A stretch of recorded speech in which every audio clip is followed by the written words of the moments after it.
ازاي المدينة الجميلة. اصور لكم اجواء اللي هي يعني اجواء برد يعني، بس الصراحة يعني كلنا مستمتع يعني. اجواء عادية بالنسبة لهم يعني، كان بالنسبة لنا كمصريين طبعا بيبقى الموضوع صعب اوي. الجو هنا الواحد شايفه عامل ازاي، لابس وعامل كنا نقعد في الاسكيمو بالظبط. الصراحة الشوارع جميلة، كل حاجة هنا نضيفة، ناس كويسة برضه يعني، في حاجة مش عنصريين ولا حاجة. مشوفتش حد فيهم عنصري لحد دلوقتي. يساعدك عادي لو سألت على حد عارف يساعدك، بس تسأله ما بيتكبرش عليك يعني. الدنيا هنا هادية وحلوة،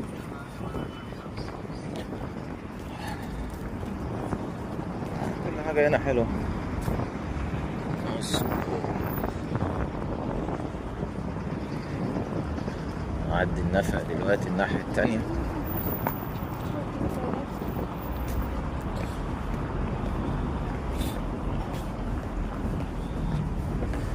داخلين النفق،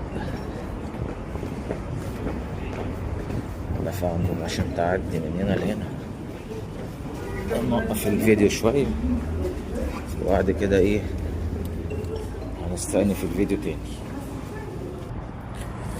شايفين يا اصدقاء ده هنا حلو قوي، حتى هي الناحية التانية. معرفش ده تمثال الصراحة، بس هو شكله حلو يعني وشيك.